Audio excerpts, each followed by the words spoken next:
Good morning student. आज हम मुगल काल का जहांगीर को अच्छे से पढ़ाएंगे। पूरा डिटेल्स में जहांगीर को पढ़ाएंगे। जहांगीर जो है वो 1605 से लेकर के 1627 तक शासन किए थे। इनका पूरा नाम सलीम जहांगीर था। जहांगीर कौन था?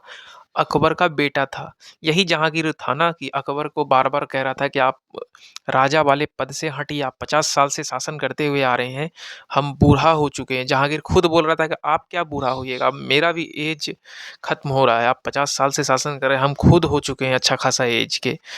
आप हट ही नहीं रहे तो हमको राजा कब बनेंगे। मतलब जहांगीर अपने पिता से बार बार कह रहा था कि आप हटिए, आप कब तक गद्दी पे बने रहिएगा, आप तो मर भी नहीं रहे हैं।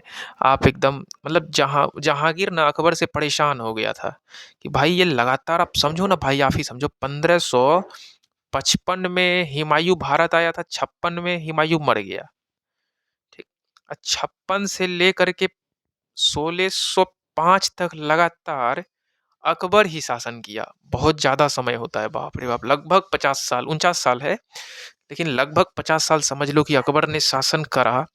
तो स्वाभाविक है कि उसका बेटा को गुस्सा आएगा ही। 49 साल बहुत ज्यादा होता है, बहुत ज्यादा। 49 साल मतलब समझ लो कि आप उतना दिन तक राजा बनना कम बड़ी बात नहीं है।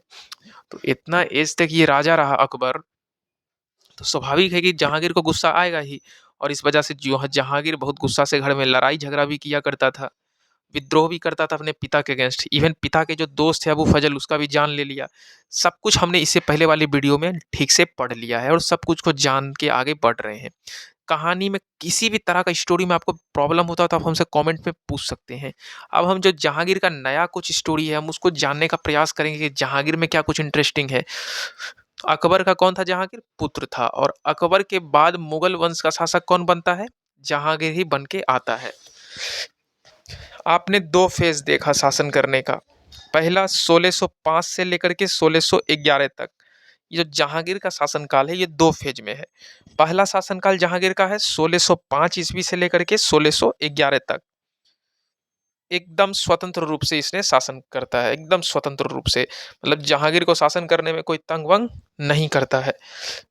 मतलब जहांगीर जो है 1605 में राजा बनता है और 1605 से लेकर के 1611 ईस्वी तक जहांगीर स्वतंत्र रूप से शासन करता है।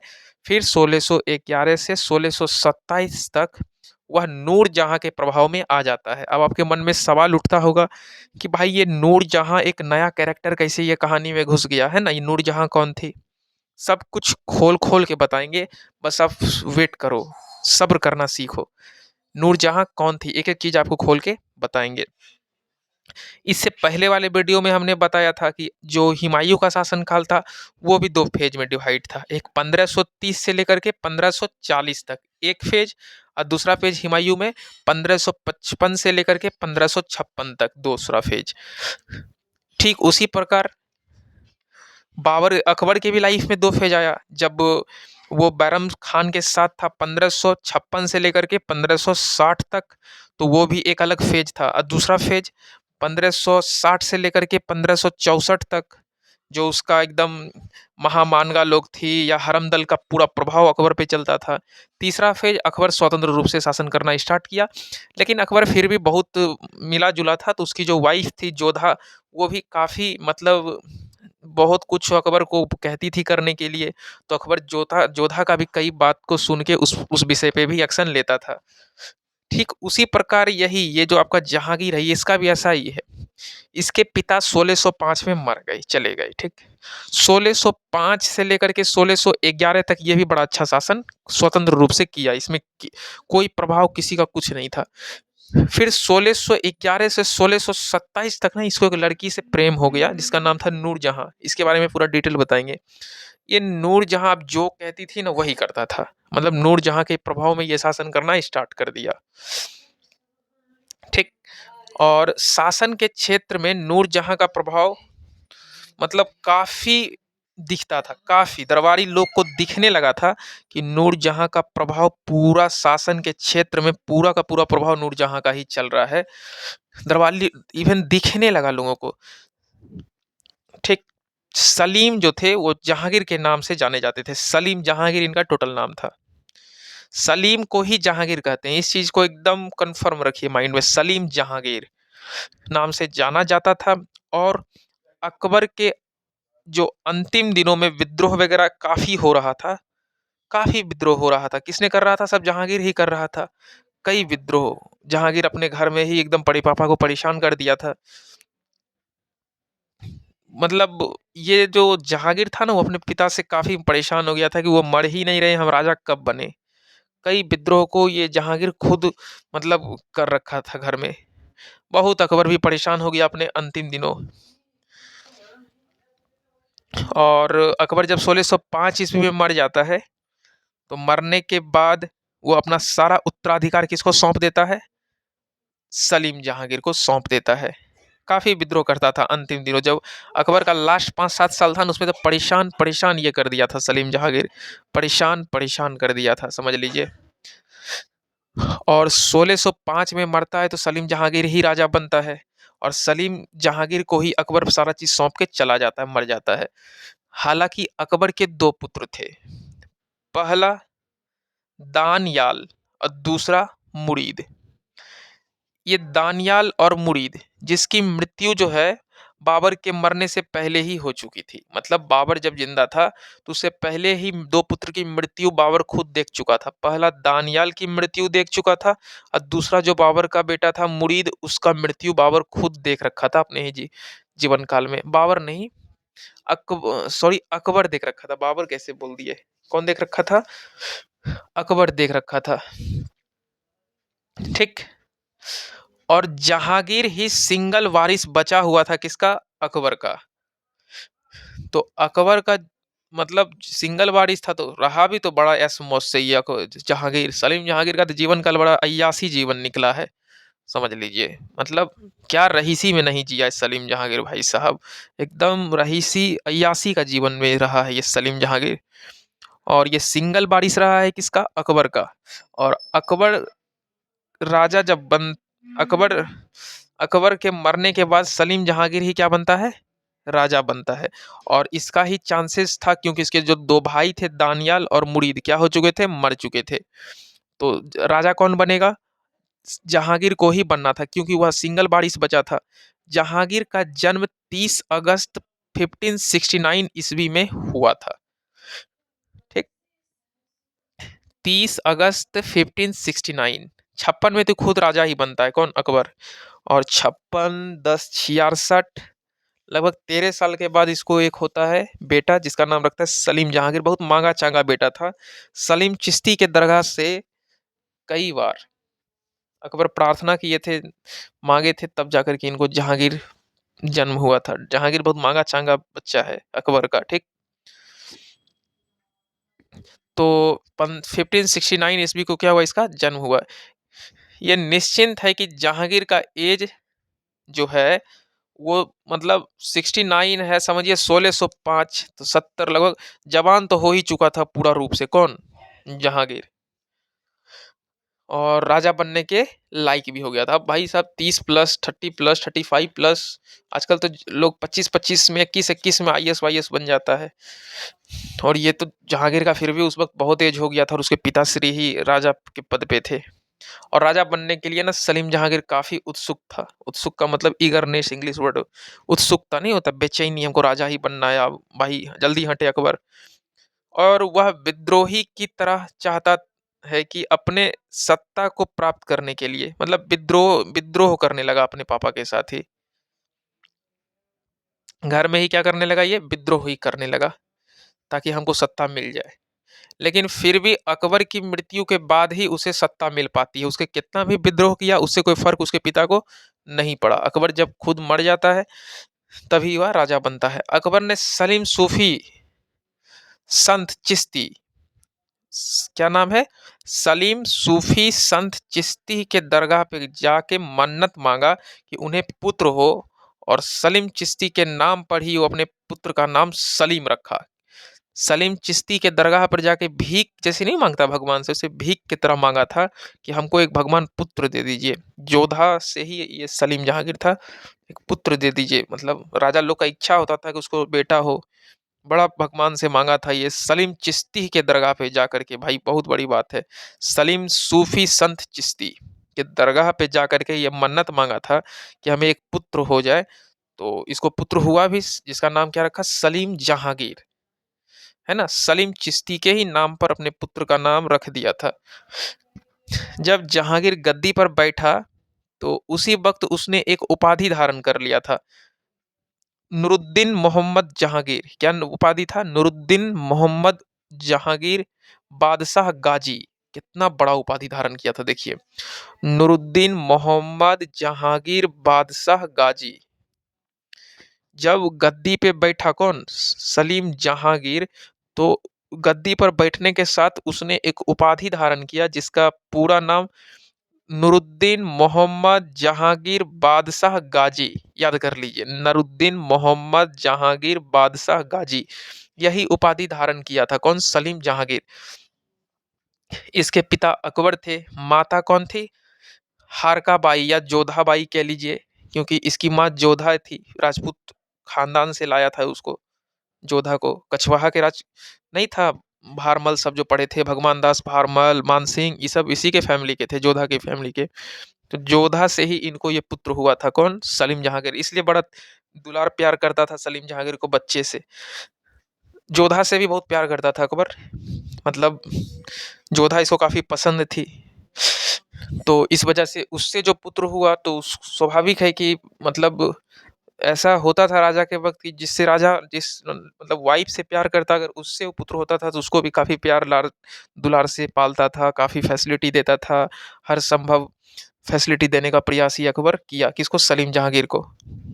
और पढ़ाने लिखाने और एक लायक इंसान बनाने का भी बहुत प्रयास किया। ठीक। और माता कौन थी, हारका बाई या जोधा भाई। अब अब हम देखेंगे कि जो सलीम जहांगीर है उसका राज्य अभिषेक कब होता है। तो वक्त था 3 नवंबर 1605 ईस्वी को।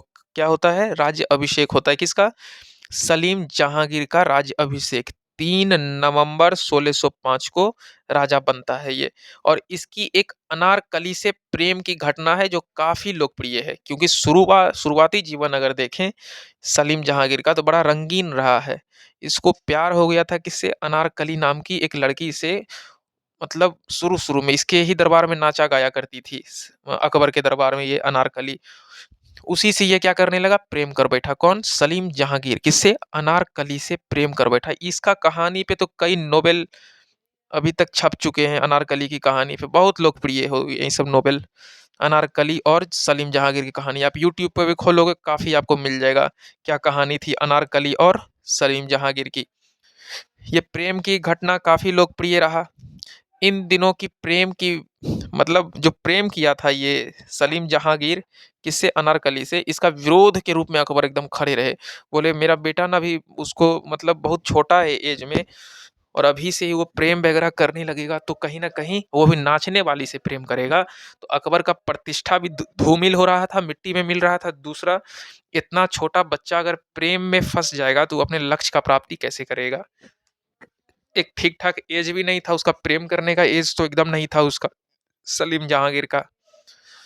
तो इस वजह से अकबर भी काफी चिंतित थे कि भाई मेरा जो बेटा सलीम जहांगीर है यदि प्रेम वगैरह में फंस गया तो आगे का पढ़ाई कैसे करेगा, आगे बढ़ेगा कैसे, भी बहुत उसका कम आयु है और इस आयु में वो प्रेम कर ले, शादी कर ले, ये बिल्कुल शोभा नहीं देता है। तो अकबर एकदम तलवार बन के खड़ा रहे ये प्रेम के बीच में। मतलब एकदम चिड़चिड़ करते थे अकबर, वो भी नाचने वाली से प्रेम किया तो और चिड़चिड़। अनारकली भाई क्या देख लिया अनारकली में, उससे प्रेम करने लगा। अरे ये लेवल में, मतलब अकबर का कहना था कि प्रेम लेवल में करे, थोड़ा सा अपने बिरादरी में करे, नहीं बिरादरी में तो कम से कम ठीक ठाक पढ़ा लिखा लड़का से प्रेम करे, मतलब पढ़ी लिखी लड़की से प्रेम करे। ये किससे प्रेम कर रहा है भाई, वो नाचने गाने वाली से। इस तरह का सोच अकबर का था। और सलीम और अनारकली की जो कहानी थी वह बिल्कुल रियल कहानी है, ये चीज याद रखिए आप, कोई मसाला इसमें मिला हुआ नहीं है।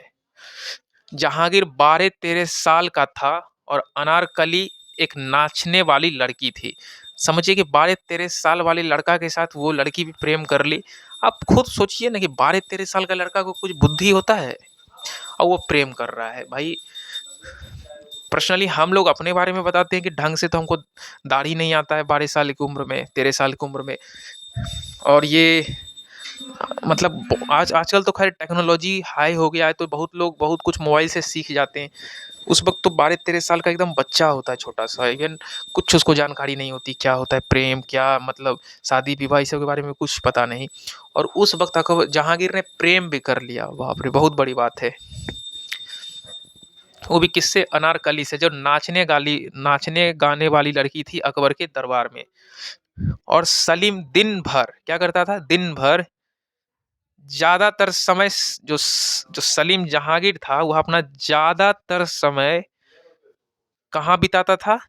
तो बस अनारकली के साथ बिताता था ज़्यादातर समय, अनारकली के ही साथ बिता देता था ज़्यादातर समय। तो समझिए कि ये कहीं न कहीं जो अट्रैक्शन था उसके मन में, प्रेम था, ये वक़्त से पहले था, तो थोड़ा-सा उसको ना मतलब सँभल के रहना चाहिए। ठीक है, कोई गलत चीज़ नहीं है प्रेम करना, ठीक है, इसमें कोई खराबी नहीं है। लेकिन समय नहीं था, वो बच्चा था, 12-13 साल का बच्चा था। कम से कम 20 प्लस भी रहता तो चलिए मान लेते कि उसका मैच्योरिटी अगर इस लेवल पे है तो अपना वो किया तो कोई दिक्कत नहीं है। लेकिन 12 टू 13, 12-13 साल का लड़का अगर प्रेम में फँस जाएगा तो वो उस उसका शरीर भी तो उस तरह का डेवलप नहीं है, मतलब बच्चा है वो। और प्रेम सोचेगा तो उसका मतलब इवन मानसिक ग्रोथ कैसे होगा, इसमें फँस के रह जाएगा। है ना? छोटा-सा बच्चा ही प्रेम करने लगा, वो भी किससे? अनारकली से, जो अनारकली उम्र में काफ़ी बड़ी थी, किससे? सलीम जहांगीर से। पता नहीं सलीम जहांगीर क्या देख लिया था अनारकली में, दिन भर उसको देखते रहता था। इस बात से अकबर बहुत चिढ़ता भी था और अकबर को बहुत गुस्सा भी आता था कि भाई ये मेरा बेटा को अनारकली बर्बाद कर रही है। ये प्रेम, छोटा-सा बच्चा से ही प्रेम कर ली, कैसी लड़की है अनारकली। तो अनारकली से बहुत चिड़-चिड़ करते-करते ना एक दिन दरबार से बाहर निकाल दिया अनारकली को, बोला भागो यहाँ से, तुमको यहाँ दरबार-वरबार में रहना नहीं है। तुम कुछ नहीं, तुम मेरे बेटा को एकदम बर्बाद कर रही हो। एकदम छोटा-सा बच्चे से प्यार कर ली, तुमको खुद शर्म लगना चाहिए। और अनारकली जो अकबर के यहाँ नाचती थी, अनारकली, अकबर इसको सीधे अफ़गानिस्तान के साइड भेज दिया, कहीं दूसरे राजा के यहाँ। बोला जल्दी इसको ले जाइए भाई साहब, ये अनारकली जब तक रहेगी मेरा बेटा को एकदम पता नहीं क्या-क्या सिखाते रहेगी, है ना? पढ़ने लिखने वाले बच्चे हैं ये, अभी बहुत छोटा बच्चा, इसको ठीक से देश दुनिया का समझदारी नहीं है, प्रेम करने लगा है। ना युद्ध नीति जानता है, ना कुछ जानता है, ये सब सीखने का उम्र में ये प्रेम करेगा तो फिर आगे सत्ता कैसे सँभालेगा? तो कहीं न कहीं ये अनारकली बहुत बड़ी डिस्ट्रैक्शंस हो चुकी थी, किसका? सलीम जहांगीर के लिए डिस्ट्रैक्शंस थी। हालाँकि सलीम जहांगीर को तो बहुत पसंद थी, तो प्रेम करता था, तो उसमें कोई दिक्कत मेरी तरफ से नहीं है। लेकिन अकबर को ये चीज़ बिल्कुल अच्छा नहीं लग रहा था, इसलिए अनारकली को अकबर क्या कर दिया, अफ़गानिस्तान वाले क्षेत्र में भेज देता है। और सलीम जो है यहाँ, मतलब जो सलीम जहांगीर है और अनारकली बिछड़ जाते हैं, क्या हो जाते हैं? बिछड़ जाते हैं। और बाद में जब अनारकली की मृत्यु हो जाती है, तो इस शोक में जहांगीर 1615 ईस्वी में लाहौर में जाता है। अब समझिए 1615 का समय चल रहा है, मृत्यु हो जाती है किसका? अनारकली का। जब मृत्यु हो जाता है तो बहुत शोक मनाने लगता है, रोने-धोने लगता है, कौन? सलीम जहांगीर। और 1615 ईस्वी में लाहौर में अनारकली का एक मकबरा भी बनाता है। बड़ा सुंदर मकबरा था, अनारकली के याद में बनवाया गया था।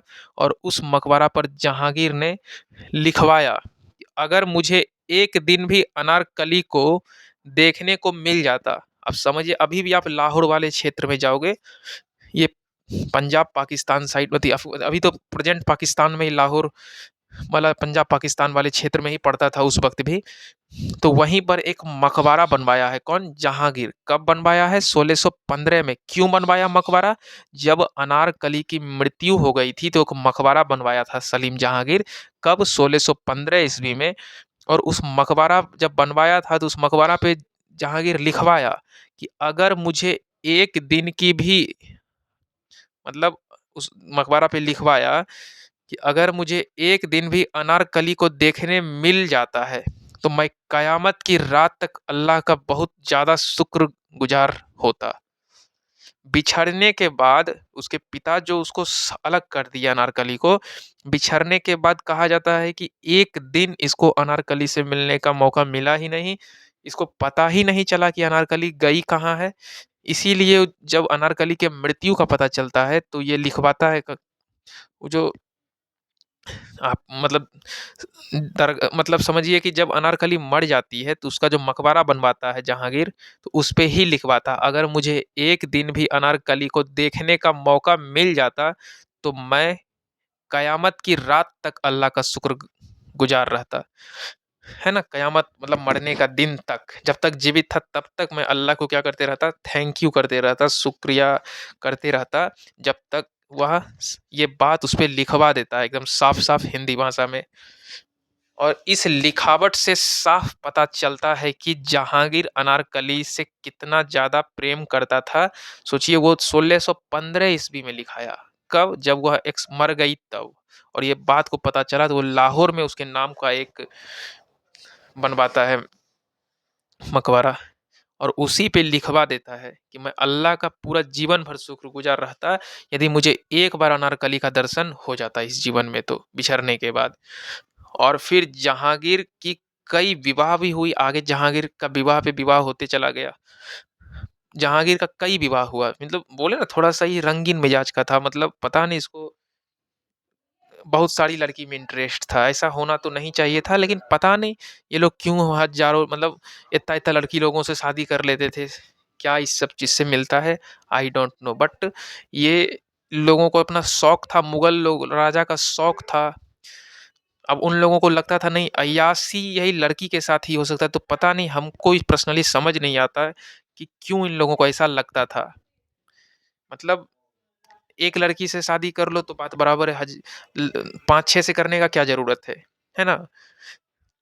तो इन लोगों को लगता था नहीं, शादी कई कर लो भाई, अच्छा लगता है, मतलब इन लोगों के लिए अय्याशी यही छोटी सी चीज थी, कई लोगों से शादी करना, जो कि बहुत ही नीच सोच थी मेरे अकॉर्डिंग, महान नीच सोच थी कि कई शादी करना बहुत फालतू काम है। फर्स्ट वाइफ मानबाई, क्या नाम था, मानबाई।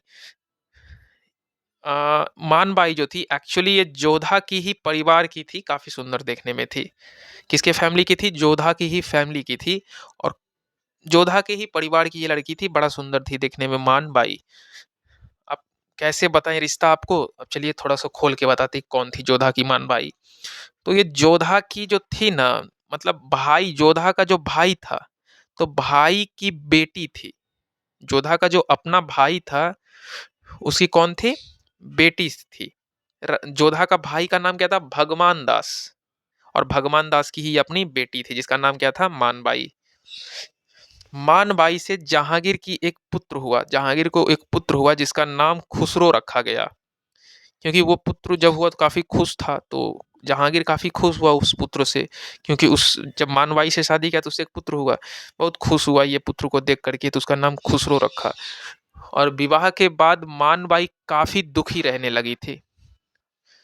देखिए, आखिर मानबाई क्यों दुखी रहने लगी, क्या हुआ, राजपूत खानदान से तो उठ के आ गई थी सलीम जहांगीर के, एक मुस्लिम लड़का जो था सलीम जहांगीर, उससे शादी करने के लिए बड़ा शौक से, कि जो जोधा है उसको बड़ा प्यार किया गया अकबर के द्वारा, एकदम बढ़िया से रखा गया, इज्जत सम्मान भी दिया गया, तो क्यों ना हम भी कर लेते हैं उसी परिवार के लड़के से शादी, तो हमको भी इज्जत सम्मान उतना ही लेवल का मिलेगा। यही सब पूरा एकदम राजपूत फैमिली सोचा, तो एक बेटी और दे दिया, जोधा का ही परिवार की एक लड़की और, मानबाई। इससे एक पुत्र भी होता है जिसका नाम खुसरो रहता है। तो चलो ये पुत्र हुआ, अच्छी बात है, लेकिन शादी के बाद काफी मानबाई दुखी रहने लगती है। क्यों, क्योंकि जहांगीर को शराब पीने का लत छूटिए नहीं रहा था। जहांगीर शराब पी के आता था, कुछ से कुछ एकदम उल्टा पुल्टा सुनाते रहता था मानबाई को, इवन अच्छा बर्ताव नहीं करता था साथ में, और अच्छा नेचर भी नहीं था, जो मर्जी बस वही करता था जहांगीर, एक बात सुनता नहीं था मानबाई का, है ना। तो शराब पीने के लत से बड़ा परेशान थी ये मानबाई, कहती थी कि भाई पैसा तो दुनिया भर का है मेरे पास, इतना बड़ा साम्राज्य के मालिक है सलीम जहांगीर, लेकिन इनके पास संस्कार नहीं है, ठीक ना। इस बात से बड़ा दुखी रहती थी, ये शराब पीते हैं, आके घर में कुछ कुछ बोलते रहते हैं, सुनाते रहते हैं, तो परेशान बहुत रहने लगी थी कौन, मानबाई। और इतना परेशान हो गई कि अब वो बोली कि नहीं मैं तो सुसाइड कर लूंगी भाई, ये सलीम जहांगीर के साथ रहना ना मेरे बस का बात नहीं है, कि भाई साहब दिन रात ये शराब पी करके कुछ से कुछ हमको सुनाते रहता है, बोलते रहता है और शराब पीता है। हम इससे बात करना चाहते हैं रात में तो बात भी नहीं हो पाता, ये शराब के नशे में सो जाता है। इतना परेशान हो गई ना कि लड़की थी, उसके मन में काफ़ी ख़्याल, सपना क्या-क्या था, वो अपने पति से बात करना चाहती थी, लेकिन इसका हरकत ही देख के बड़ा परेशान थी। शराब पी के एकदम कुछ से कुछ बोलना, सुनना और ये सब चीज़ देख के ना अपने जीवन से थक गई थी मानबाई और एक दिन सुसाइड करने का मन बना ली और कर भी ली। सुसाइड कर ली थक-हार के, क्योंकि ये शराब पीने का लत तो छोड़ने वाला में से लड़का नहीं था। कौन? सलीम जहांगीर। हम तो कहे ही आपको कि अकबर का जो बेटा है सलीम जहांगीर, वो अय्याशी का जीवन जिया है पूरा। ठीक ना? पूरा अय्याशी का ये जीवन जिया है सलीम जहांगीर, शुरू से ही शराब पीने का लत, 10-20 लड़की के बीच में रहने का। अब इन लोगों के लिए ये छोटी-छोटी चीज़ ही क्या थी, अय्याशी का एक मतलब अड्डा बना रखा था इसी सब चीज़ को सोच-सोच कर। मतलब समझ लीजिए कि बस इसके लिए यही सब चीज़ इम्पोर्टेंट थी और इसी के कारण उसकी जो वाइफ़ थी मानबाई, वो अपने पति से पूरा प्यार भी नहीं पा पाती थी। ये शराब पीता था, दिन भर ना उससे बात करता था, ना उस पे ध्यान देता था, लड़ता-झगड़ता भी था। तो इस वजह से वो क्या कर लिया, अपने आप को ख़त्म कर ली, सुसाइड कर ली। कौन? मानबाई, हत्या कर ली। और खुसरो जो था, खुसरो को इस बात का बहुत दुःख था कि जो मेरी माँ है मानबाई, वो खुद को ख़त्म कर ली, मिटा ली, वो मेरे शराबी पिता के कारण। ये खुसरो बहुत दुखी रहता था कि मेरी माँ का इनडायरेक्ट रूप से कातिल जो है वो सलीम जहांगीर ही है। अगर ये शराब वगैरह छोड़ करके मेरी माँ को बहुत प्यार करते मानते तो शायद आज मेरी माँ जीवित रहती। और खुसरो इस बात से अपने पिता से काफ़ी चिढ़ने लगा। समझिए, जब दोनों को एक पुत्र हुआ था खुसरो तो कितना माँ बाप खुश था, लेकिन देखिए सलीम जहांगीर का क्या स्थिति यही रहा। खुसरो तो बड़ा एकदम दुख था सलीम जहांगीर से। बोला कैसा मतलब है कि भाई, मतलब खुसरो का कहना था कि ये शराब का लत अगर छोड़ देता तो आज मेरी माँ जिंदा रहती, है ना? ये खुसरो हमेशा मन में सोचते ही रहा कि यही आदमी जो है सलीम जहांगीर, यही उसकी माँ की मृत्यु का क्या है, कारण है। काफी दुखी रहता था, उदास रहता था खुसरो, क्योंकि उसकी माँ क्या हो चुकी, मर चुकी थी। माँ का मौत का कारण उसके पिता ही था, ये बात खुसरो हमेशा सोचते ही रहता था। एक कारण यह भी हो सकता है कि जो खुसरो है वो आगे चलकर विद्रोह करता है, काफी विद्रोह करता है, किस पे? सलीम जहांगीर को लेकर के काफी विद्रोह, ताकि अपने पिता से वो बदला ले सके, एक स्ट्रेंजर्स की तरह काम करे। मतलब आगे चल करके ना खुसरो ये बात से चिड़-चिड़ करते रहता है, मेरी माँ को मार दिया ये सलीम जहांगीर, पागल सब, मेरी माँ का जान ले लिया यही सलीम जहांगीर, एकदम इनडायरेक्ट रूप से जान ले लिया। और ये खुसरो बदले की आग में उबलते रहता है, आगे चलकर काफी विद्रोह भी करता है पिता के अगेंस्ट में। दूसरी शादी एक राजपूत परिवार में ही हुई। अब देखिए कि इसकी पत्नी जो मर गई, इसको तो पता नहीं क्या बेचैनी छाया कि दूसरी शादी का सोचने लगा। ठीक, चलिए ठीक है, पत्नी मर गई, बेचारी बिन मतलब का मरी तो इसके लिए इसको दुःख नहीं है। लेकिन इसको दूसरी शादी करने के लिए बड़ा शौक था सलीम जहांगीर को। ये दूसरी शादी भी करता है किससे? एक राजपूत परिवार की लड़की से दूसरी शादी। पता नहीं इसको राजपूत लड़की में क्या अच्छाई दिख गया था, है ना? और जब करता है शौक से वो शादी करता है, मान लीजिए किसी लड़की का, तो उसका इज्जत और रिस्पेक्ट भी करना चाहिए, है ना? लेकिन इसके मन में वैसा कोई रिस्पेक्ट भी नहीं था और शराब तो पिएगा ही भाई। जिसका नाम था जगत गोसाई। ठीक, इस जगत गोसाई नाम की लड़की से शादी करता है और फिर शादी के जस्ट कुछ दिन के बाद इससे भी एक पुत्र होता है। उस पुत्र जो जगत गोसाई एक बच्चे को जन्म देती है, किससे शादी करके? सलीम जहांगीर से। तो उसका नाम होता है खुर्रम। क्या नाम होता है? खुर्रम। पहले से जब शादी किया तो उससे हुआ खुसरो, और दूसरी राजपूत लड़की से शादी किया जगत गोसाई से, तो उसका नाम, उसका पुत्र का नाम था खुर्रम। तो जहांगीर को खुर्रम हुआ इस बार, इससे पहले खुसरो हुआ, तो खुसरो को ढेर ही खुश रख पाया, तो अभी खुर्रम को ये क्या खुश रखेगा? सबसे बड़ा प्रॉब्लम तो ये है। और आगे चल करके जो खुर्रम है, यही शहजादा बनने वाला था, मतलब पूरा मन बना लिया था खुर्रम, क्योंकि खुसरो से तो पापा को बनता ही नहीं था बढ़िया, सलीम जहांगीर को बनता ही नहीं था। खुर्रम का ही बहुत ज्यादा चांस हो गया था आगे चल करके शहजादा बनने का। लोगों को लग रहा था, दरबारी को लग रहा था कि चलो जगत गोसाई का जो वारिस है खुर्रम, शायद यही राजा बनेगा। लेकिन इस लड़की जगत गोसाई से भी इसका मन नहीं भरा। ये बोला ना, सलीम जहांगीर बोला ना, हमको और शादी करना है भाई। मतलब मन ही नहीं भर रहा है, मतलब क्या पता इसके मन में क्या दिमाग खराब हो गया था कि क्या हो गया था। क्या वो ढूंढता था अलग अलग लड़की को ला करके, उसमें सब तो एक ही है, क्या ढूंढने का प्रयास करता था। मतलब ये देखिए मुगल का ये सोच कितना गिरा हुआ था सलीम जहांगीर का, कि तीसरा शादी करने का मन बनाया। और तीसरा लड़की मुस्लिम से ही शादी किया, इस बार हिंदू से शादी नहीं किया, इस बार रुखसाना बानो बेगम से शादी किया। अब ये कौन थी, तो हालांकि जब इसे शादी का शुरू में इसकी ये गर्लफ्रेंड थी, लीजिए इतना खुल के बोले, और बाद में इसे वाइफ बना लिया, तीसरी पत्नी के रूप में इसको ले आया अपने घर। ठीक। और इससे एक पुत्र होता है, किससे?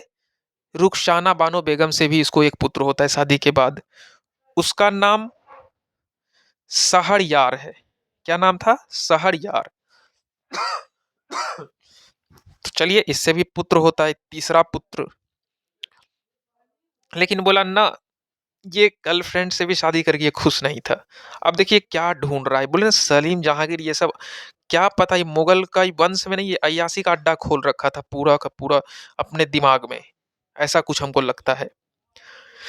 मतलब शादी पे शादी, शादी पे शादी, भाई एक शादी से दो शादी चलो ठीक है हम पचा लेंगे, दो से तीन चलो ठीक है, फिर भी हम कम से कम पचा तो लेंगे कि चलो अपनी गर्लफ्रेंड से शादी तो कर लिया, रुखसाना बानो बेगम से शादी, धोखा तो नहीं दिया ना, शादी तो किया, चलिए हम इसको पचा लेंगे कि कम से कम इसका संस्कार तो कम से कम ठीक था, जिससे प्यार किया उससे शादी भी कर लिया।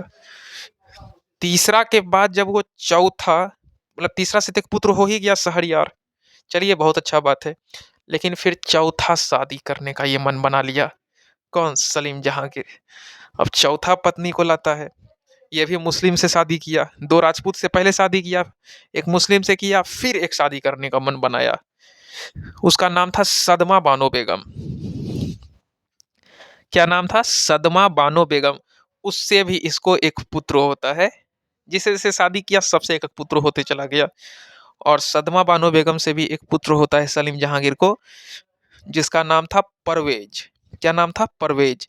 फिर 1611 ईस्वी में एक और शादी करता है, लीजिए पांचवा शादी, शादी पे शादी, शादी पे शादी, शादी पे शादी, शादी पे शादी। सलीम जहांगीर ना एक खुद है पांच छह शादी करके बैठ गया भाई। बोला ना इससे भी मन नहीं भरा। देखिए क्या ढूंढ रही लड़की में। चौथा पत्नी जो सदमा बानो, इसको भी सदमा में, बोले ना सदमा बानो बेगम को भी सदमा में डालेगा पांचवा शादी करके। इसका मन इससे भी नहीं भरा, तो बोला ठीक है भाई, 1611 ईस्वी का समय आता है, और 1611 में एक और शादी करता है। एक चीज याद रखिएगा, बड़ा इंपॉर्टेंट है, ये सदमा बानो बेगम से भी एक पुत्र होता है, उसका नाम परवेज होता है। क्या नाम होता है? परवेज। इसकी वह चौथी पत्नी थी, सदमा बानो बेगम। लेकिन फिर इसका इससे भी मन नहीं भरता है, तो फिर एक शादी करने का मन बनाता है। 1611 ईस्वी में एक और शादी करता है, और जहांगीर की फिफ्थ शादी नूर जहां के साथ हुई। अब आई ओरिजिनल लड़की इसके जीवन में, जिसको देख के ये पागल हो गया था। क्या नाम था? नूर जहां।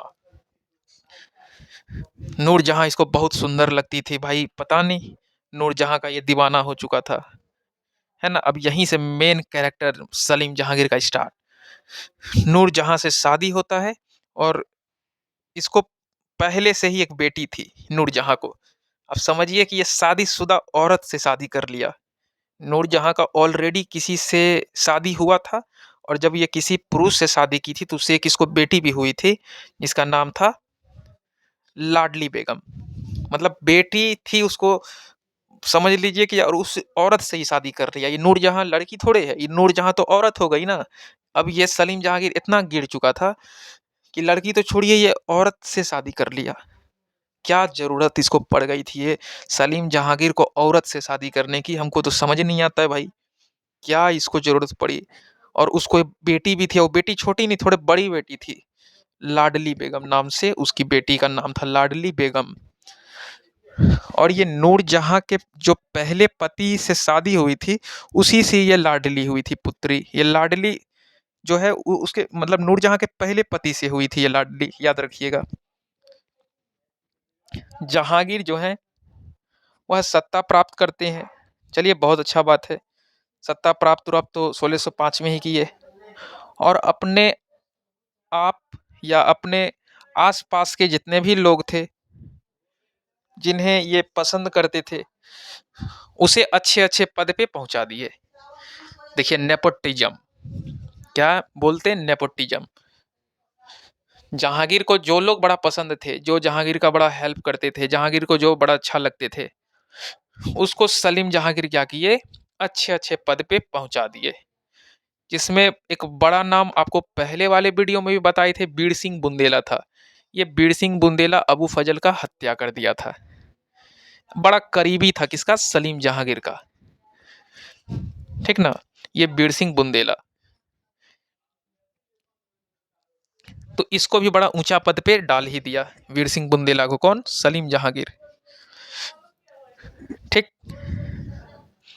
और ये सब लीला जो है ना, ये सब लीला कौन देख रहा था, खुसरो देख रहा था। क्योंकि खुसरो ने अपनी माँ से बहुत प्यार करता था, शुरू में जिससे शादी किए थे सलीम जहांगीर, उसी का बेटा था खुसरो। उससे बड़ा प्यार करता था भाई। खुसरो अपने माँ के लिए हमेशा रोते रहता था, और एकदम स्ट्रेंजर्स की तरह वर्क करता था कि मैं सलीम से बदला तो लेके रहूंगा। मेरी माँ मर गई, इसको घंटा फर्क नहीं पड़ा, और ये शादी पे शादी, शादी पे शादी, शादी पे शादी, कई शादी कर लिया भाई। कैसा ये संस्कारहीन पापा है ना। बस खुसरो यही सब देख के बहुत रोता था, और हो सके तो अपनी माँ का बदला लेने के लिए कई विरोध करने का ये प्रयास खुसरो करता था। खुसरो का उम्र लगभग 20 से 22 साल था। कितना, 20 से 22 साल हो चुका था उस वक्त।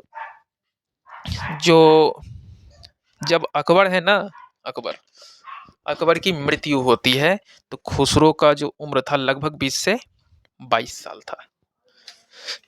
इस बात से आप अंदाजा लगा लो कि जब खुसरो का उम्र 20 से 22 साल था, तो लगभग 16 से 17 साल किसका उम्र हो, मतलब 36 से 37 वर्ष किसका उम्र होगा, सलीम जहांगीर का।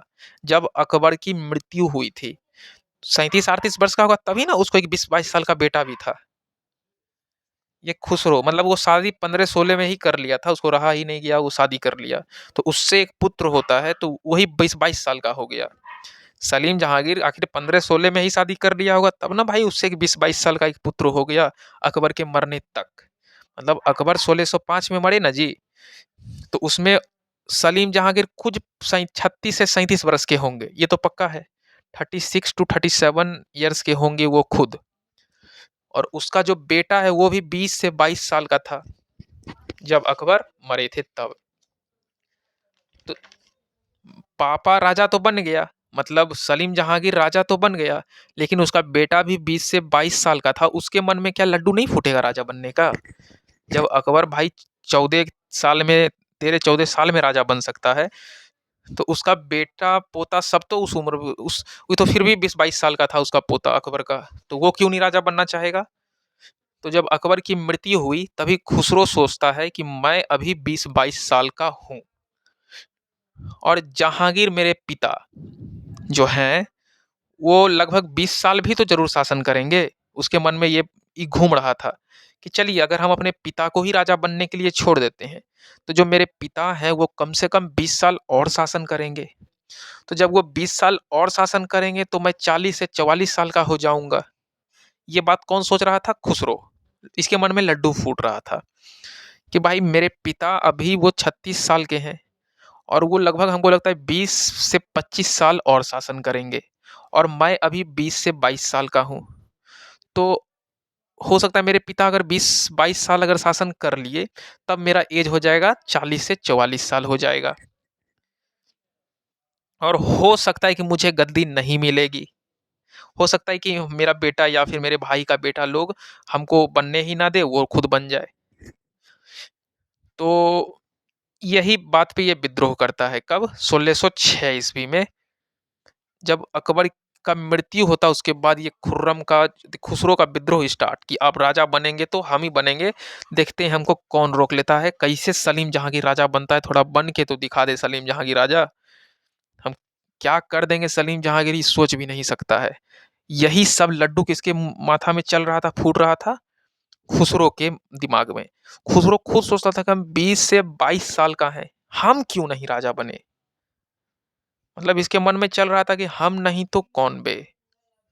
जबकि बारी किसका था बनने का? अगर कागजीय रूप से देखा जाए तो वारी तो था बनने का, जो मौका था एकदम सही रूप से, वो तो सलीम जहांगीर को ही था, जो कि बना भी राजा, इसमें कोई डाउट नहीं है। लेकिन इसके मन में भी तो कुछ लड्डू फूट रहा था, जिसकी वजह से ये बार बार सलीम जहांगीर पे ही विद्रोह कर रहा था, बार बार विद्रोह कर रहा था। 1606 में ये जबरदस्त विद्रोह करता है अकबर की मृत्यु के 1 साल के बाद। और वह विद्रोह के बाद जो है ना, विद्रोह कर लेता है, वह भाग जाता है कहाँ? भाग कर चला जाता है उस वक्त आप पांचवा सिख गुरु, जो फिफ्थ सिख गुरु है ना, अर्जुन देव, उन्हीं के पास भाग के चला जाता है। कौन? खुसरो। विद्रोह कर लेता है, यहाँ पे काफी एकदम कुछ, जितना कुछ सुनाने का रहता है, जो तमाशा करने का रहता है, ये खुसरो करके और भाग जाता है। कि सोचा सलीम आएगा तब तगड़ा लड़ाई होगा, तो इससे अच्छा क्या करते हैं भाई, तगड़ा हम भाग जाते हैं। अच्छे से आई होप समझ में आ रहा है। क्योंकि अर्जुन देव सोचा ये इसको बचा लेगा। फिफ्थ सिख गुरु, क्योंकि सिख के भी कई गुरु थे, तो उसमें से 9 गुरु तक तेग बहादुर, तो पांचवा गुरु जो थे वह अर्जुन देव थे, उसी के पास भाग चला जाता आशीर्वाद लेने के लिए। अर्जुन देव बोले भाई क्यों आया है खुसरो तुम, और जब तुम आया तो अकेले क्यों आया, अपने साथ सलीम जहांगीर को क्यों नहीं लाया? बोला गुरुदेव हम अकेले ही आए हैं। तो बोला क्यों आया? तो बोला हम गुरुदेव ना आपका आशीर्वाद लेना चाहते हैं। ये सिख गुरु था, कौन? पांचवा सिख गुरु अर्जुन देव। तो आशीर्वाद लेना चाहता था कौन? खुसरो। और ये जहांगीर के खिलाफ रणनीति बना रहा था कि जहांगीर को कैसे मारा जाए, कैसे ये जो राजा वाला पद वो ले रखा था अकबर की जगह, उसको कैसे हटाया जाए, जहांगीर को कैसे हराया जाए, कैसे इसको गद्दी पर से हटाया जाए, और हम खुद, खुसरो सोचता था हम खुद अपने आप राजा बन जाए जहांगीर को हटा के। सिर्फ इसी चीज के लिए हमको लड़ने की शक्ति दीजिए अर्जुन देव, हमको आशीर्वाद दीजिए। अर्जुन देव कौन थे? सिख के पांचवें गुरु थे, फिफ्थ गुरु थे, किसके? सिख के।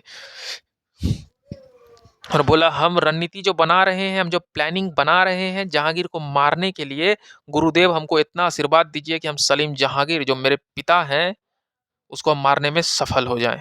तो सलीम जहां, फिफ्थ गुरु अर्जुन देव को जबकि बड़ा था, उसको समझाना चाहिए कि कोई भला अपने पिता का ऐसे अपमान नहीं करता है, पिता कितना भी खराब रहे तो उसका ऐसे अपमान नहीं करना चाहिए।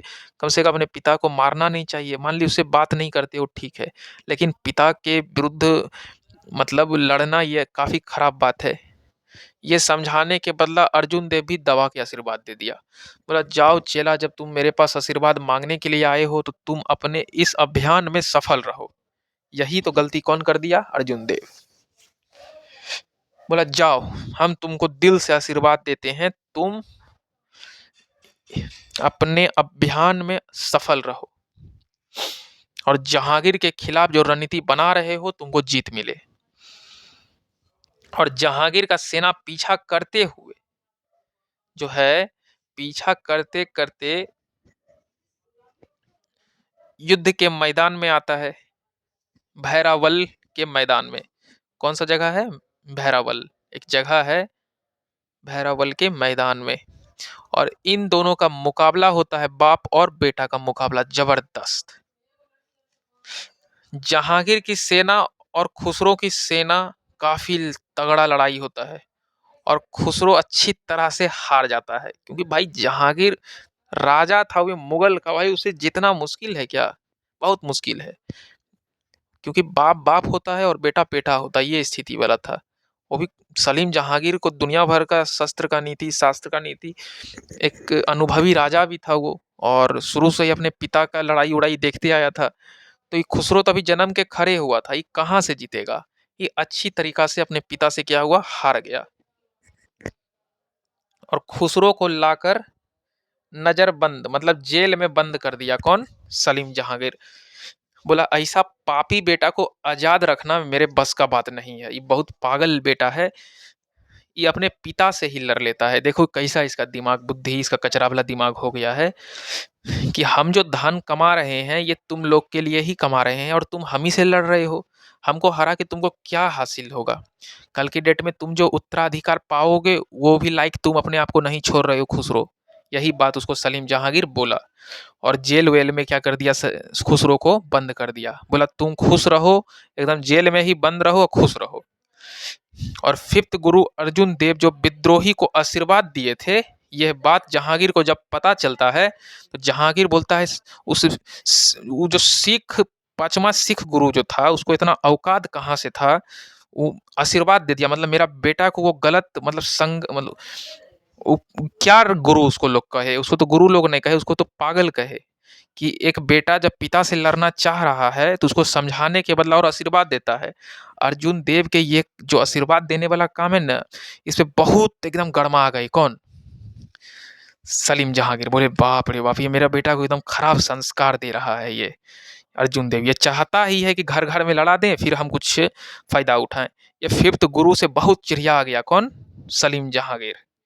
बहुत चिढ़िया गया कि बोला मेरा बेटा को ये खराब खराब जो संस्कार देता है कि जाओ तुमको आशीर्वाद देते हैं, तुम सलीम जहांगीर से जीत जाओ। उसको समझाता ना भाई पकड़ के कि बेटा बाप से ही क्या लड़ते हो, बाप तो 2 पैसा कमाता है तुम्हारे लिए ही, और उल्टे आशीर्वाद देता है। गुस्सा से एकदम लाल हो गया, कौन, सलीम जहांगीर।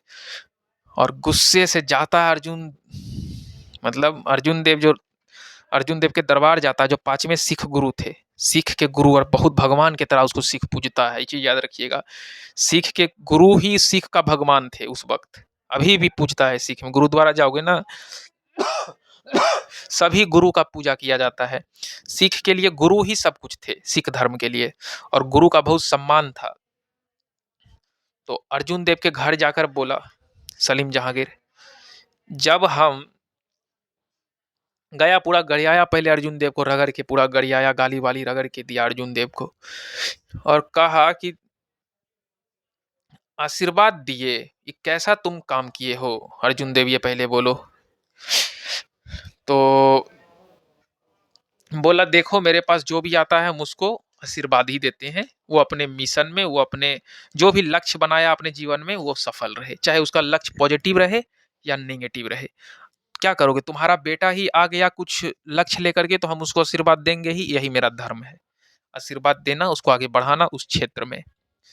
हम संस्कार सिखाने वाले कौन होते हैं। तो बोला तुम गुरु किस नाम का हो, तुम तो नाम का ना गुरु हो जी, तुमको अर्जुन देव पूरा सिख समुदाय तुमको गुरु बनाया है, तुम नाम का गुरु हो, तुम आशीर्वाद देते हो। तो बोला ठीक है, बोलो। तो बोला तुम हमको जुर्माना दो, दबा करके जितना हम तुमसे जुर्माना मांगेंगे इस बात के लिए तुम हमको जुर्माना दो, हम तुमको छोड़ देंगे। तो बोला जुर्माना, वाह, बोला जुर्माना इतना बड़ा रकम हम नहीं भर पाएंगे। अर्जुन देव डायरेक्ट हाथ खड़ा कर लिया, इनकार कर दिया, ना भाई हम जुर्माना कहाँ से दे पाएंगे, हम नहीं देंगे जुर्माना, ठीक, इनकार कर दिया। बोला चाहे तुम हमें फांसी पे ही क्यों ना चढ़ा दो, हम तुमको जुर्माना नहीं दे पाएंगे, कुछ भी हो जाए। और बोला ठीक है, जब जुर्माना नहीं दोगे तो सजा ही काटो। तो बोला जो सजा सुनाना है सुना दो। तो बोला ठीक है, अर्जुन देव को फांसी पे चढ़ाओ, इसका कोई सजा माफी नहीं होगा, कोई जेल तेल नहीं, इसको फांसी पे मार दो ले जाके। बस फांसी लगा दिया अर्जुन देव को, और अर्जुन देव को फांसी लग, पूरा एकदम सिख समुदाय गर्म हो गया। बोला बाप रे बाप, ये मुगल मुस्लिम का इतना औकात, ये सिख समुदाय की गुरु को ही मार दिया। पूरा दंगा छिड़ गया एकदम गुरु समाज में, सिख समुदाय में पूरा दंगा सा छिड़ गया। नहला पे दहला तो तब पिटाता है जब 9वां गुरु को औरंगजेब मारता है। आगे वाला इतिहास जब पढ़ाएँगे तो 9वां गुरु का हत्या कौन करा दिया? औरंगजेब। और गरम सिख समुदाय एकदम खून उसका एकदम बोला मर जाएँगे, लेकिन जो पंजाबी लोग हैं वो सब सिख ही है ना भाई अभी। तो बोला मर जाएँगे लेकिन मुगल को हम तलवार भोंक के रहेंगे पेट में। एकदम ऐसा गुस्सा से गरम हो गया सिख समुदाय। और इस प्रकार इतिहास में 2 ऐसे गुरु हैं जिसकी हत्या का कारण मुगल शासक खुद बन जाते हैं। 1 साल के बाद जब फिर जेल से बाहर आता है कौन? खुसरो। खुसरो जेल से बाहर निकला 1607 ईस्वी में और फिर जहांगीर की हत्या का साजिश करने लगता है। बोला अबड़ी तो जेल से बाहर निकले ना, अबड़ी तो हम जहांगीर को टपका के राजा खुद बनिए जाएंगे। एकदम मुड बना लिया ये जहांगीर, सलीम जहांगीर। साजिश वाजिश के लिए आदमी वो आदमी खोजने लगता है एकदम इधर उधर घूम के। पूरा साजिश एकदम मारिए देंगे अबड़ी जहांगीर को। और इस बार जहांगीर काफी दुखी होता है जब वो उसको यह बात पता चला कि हमको मारने का उपाय लगा रहा है कौन, प्लानिंग कर रहा है कौन? मेरा ही अपना बेटा खुसरो। इसको जेल में रखे फिर भी यह न सुधरा, कितना पागल हो गया है। तो मैंने मन सोचा कि इसको हमको मार के क्या मिलेगा, तो बोला इसको हम कठोर दंड देंगे इस बार, ये पगला गया है मेरा बेटा। क्योंकि कहीं न कहीं जहांगीर भी बड़ा सेल्फिश था। मतलब अपना उसको अपने जान बचाने के लिए अगर अपना बेटा का जान लेना भी पड़े तो वो भी उसको मंजूर था। ऐसा इंसान का ऐसा ही सोच होता है। आजकल तो बहुत सारा बाप ऐसे हैं कि अपने बेटे के लिए मरने के लिए रेडी रहते हैं, लेकिन वो वैसा बाप नहीं था। खुसरो को लाया पकड़ के, बोला बहुत चिलमिला रहे हो खुसरो तुम। खुसरो का दोनों आँख को निकाल लिया, एकदम खींच के ओकरा अंधा बना दिया, पागल कर दिया खुसरो को और एकदम जेल-वेल में बंद कर दिया पूरा जीवन भर के लिए। बोला पगलैते रहो जेल में, प्लानिंग करते रहो। अबड़ी तो आँख-वाँख सब निकाल लिया। अब ये तो बेचारा इसका तो आँखें सब कुछ होता है ना इंसान के लिए। आँखें निकाल लिया तो बिना सहारा का एक कदम नहीं चल पाएगा। इस स्थिति में ला दिया और उसको जेल-वेल में बंद कर दिया खुसरो को और बहुत लंबा समय तक कैद करने के लिए छोड़ दिया। और समझ लीजिए कि बिल्कुल उसका लाइफ खत्म ही कर दिया। आँख-वाँख निकाल लिया और अब मतलब बादशाह जहांगीर जो था उसको एक तरह से फ़ील होने लगा, क्या पता है? कि अब मेरा बेटा मर ही चुका है, कहाँ कि आँख-वाँख निकाल ही लिए हैं। ठीक? अब तो ये मतलब दावेदार भी नहीं है। ठीक? ये मेरा दावेदार भी नहीं है कहीं से, क्योंकि आँख-वाँख निकाल के अंधा कर दिया था। लेकिन याद रखिएगा फ्रेंड एक बात, इतिहास जब आप पढ़ते हैं तो राजा बनने का हक किसको रहता है? हमेशा राजा के बड़े पुत्र को ही राजा बनने का हक होता है। आपको अच्छे से जहांगीर की स्टोरी समझ में आ रहा होगा। तो आँख-वाँख निकाल के भी जेल में बंद था, फिर भी तो उसका धड़कन तो चल ही रहा था ना भाई, जिंदा था। मतलब खुसरो का भाई लोग ना खुसरो से डरने लगा कि भाई भैया अब भी जिंदा है और भले उसका आँख निकाल के मेरे पिताश्री उसको जेल में रखे हैं, लेकिन जब मेरे पिताश्री की मृत्यु होगा तो निश्चिंत रूप से वही राजा बनेगा। मतलब इसके और भी जो भाई लोग थे, बोले ना कई शादी कर लिया था जहांगीर, तो और भी भाई लोग डरने लगा इस बात से कि बाप रे बाप, खुसरो जिंदा है, वो अंधा ही है तो क्या हुआ, लोग उसको ही राजा बनाएंगे। तो जहांगीर के मृत्यु के बाद कहीं उसे राजा ना बना दिया जाए, इसलिए कुछ कैदी के हेल्प से उसका गला को चिप के मार ही देता है कंप्लीट रूप से। कौन? शाहजहां। काहे कि ये बात उसके मन में आ रहा था कि भाई कहीं ना कहीं ये जो है, ये आंख तो भले इसका निकाल लिया है, ये कैद तो जरूर रहेगा, लेकिन बाद में जब मेरे पिता मर जाएंगे, शाहजहां को फील होने लगा कि जब मेरे पिता मर जाएंगे, मान लो सलीम जहांगीर की कल के डेट में मृत्यु हो जाती है और मुस्लिम का नियम ये है कि सबसे बड़का लड़का जो है वही राजा बनेगा, तो सबसे बड़का लड़का लड़का का धड़कन तो अभी चल रहा है और लोग तो इसको जान के बनाना चाहेंगे राजा, ताकि आराम से इसके एकदम इसके थ्रू शासन कर सकें, कुछ से कुछ कर सकें। तो शाहजहां सोचा ना भाई ना भाई, इसको आराम से गला चिप देते हैं जाकर के जेल के अंदर ही, ऐसे हो इसका मरल जीवन जी के ही क्या फायदा है, इसको अच्छे से गला चिप के मार देते हैं। बस कुछ कैदी वैदी को एकदम मिला लिया, कुछ पैसा वैसा दे करके और गला चिप दिया जेल में जा करके किसका? खुसरो का। और खुसरो का नाम का खौ नहीं बचा अभी दुनिया में, खुसरो कंप्लीट रूप से क्या हो गया? खत्म हो गया। खुसरो की मम्मी भी मरी थी टेंशन से, बेटबो का खत्म हो गया एकदम कहानी। और शाहजहां, सलीम जहांगीर की जब मृत्यु होती है तो शाहजहां ही राजा बनता है। 1621 ईस्वी में ही गला चीप के मार दिया था, ठीक ना, किसको, खुसरो को। कौन मारा था, शाहजहां मार दिया था। शाहजहां के कहने पे कुछ कैदी वैदी सब मिलके गला वाला चिप के उसको मार दिया था और उसकी हत्या भी कर दी थी। अब खुसरो का चैप्टर क्लोज, मतलब क्लोज, बंद मतलब बंद हो गया। अब खुसरो को एक काम का बचा ही नहीं, और इस प्रकार से जो पहला विद्रोही था खुसरो, वो खुसरो ही अब खत्म हो चुका था। एक बात और याद रखिएगा, दक्षिण विजय जो अभियान चलाया था, कौन, जो भी दक्षिण विजय अभियान चल रहा था, तो वो दक्षिण विजय के अभियान में जो खुर्रम था, खुर्रम को शाहजहां उपाधि देता है, क्योंकि ये जो खुर्रम था, ये खुर्रम को ही क्या मिला, शाहजहां की उपाधि मिला। किसको, देखिए एक चीज पहले इतिहास में एक चीज बताते हैं कि दक्षिण विजय का जो अभियान चलाया गया ना सलीम जहांगीर के द्वारा, तो उस अभियान पे किसको भेजा गया, खुर्रम को। हम बोले ना, जब वो दूसरा लड़की से शादी किया था तो पहला से खुर्रो नाम रखा, दूसरा से खुर्रम। यही खुर्रम जब विजय हुआ, किस दक्षिण विजय अभियान में, जब दक्षिण भारत का लड़ाई जीत लिया ये खुर्रम अपने तलवार के दम पे, तो सलीम जहांगीर बड़ा खुश हुए कि भाई साहब ये खुर्रम तो लड़ाई जीता है। तो यही खुर्रम को एक नाम दिए जिसका नाम था शाहजहां। तब ना कहता मुगल सम्राट शाहजहां, यही खुर्रम का नाम था। क्या नाम था, खुर्रम का ही शाहजहां नाम था, और शाहजहां उपाधि मिलती है। आए समझ में। वही जो खुर्रम दूसरा शादी करके जो बच्चा हुआ था, यही खुर्रम है ना, गला चिप के मार दिया किसको, खुसरो को। कहीं खुर्रम तो था छोटका भाई, और छोटका भाई को लगने लगा कि मेरा बड़का भाई अंधा है तो उससे क्या मतलब, फिर भी लोग उसको ही राजा बना देगा अपने फायदा के लिए, सरदार लोग मिल करके। तो इससे अच्छा उसको गला चिप के मार देते हैं, फिर तो सेकंड नंबर पे हम ही हैं, तो मेरी ये बारी आ जाएगा। तो इस प्रकार से गला चिप के मार दिया, और इसका नाम भी दक्षिण विजय में इसका नाम क्या हो गया था, सलीम जहांगीर इसका नाम क्या कर दिए थे, खुर्रम से शाहजहां इसको उपाधि दिए थे, शाहजहां। अहमदनगर वाला जो क्षेत्र है दक्षिण भारत का, एक प्रमुख नगर था, और वहां का वाजिर जो था बहुत ही ताकतवर और शक्तिशाली माना जाता था। जो वाजिर था ना वहाँ का मुख्यमंत्री, बहुत ही शक्तिशाली माना जाता था। फ्रेंड ये वीडियो ना लगभग 57-58 मिनट का हो गया है। एक काम करते हैं, हम आपको टोटल चीज़ हम आज ही डिटेल्स में बताएंगे, इसमें कोई टेंशन मत लीजिए। लेकिन ये वीडियो को फिर हमको चढ़ाना, एडिट भी करना होता है, तो सब कुछ करने में थोड़ा टाइम भी लगता है, तो हम 57 टू 58 मिनट पे वीडियो रोक देते हैं, और फिर एक नया सीरीज लाएंगे, उसमें हम बहुत कोशिश करेंगे चैप्टर को खत्म ही करने का, ठीक। सलीम जहांगीर बड़ा इंटरेस्टिंग चैप्टर है, आप इसको पढ़िए, और आप मेरा वीडियो को ना स्पीड करके सुनिए। हम तो स्लो पढ़ाते हैं कि स्लो लर्नर्स को भी समझ में आए, है ना। तो आप मेरा वीडियो को स्पीड करके सुनिए, और हो सके तो अपने सभी मित्र में वीडियो को शेयर करिए।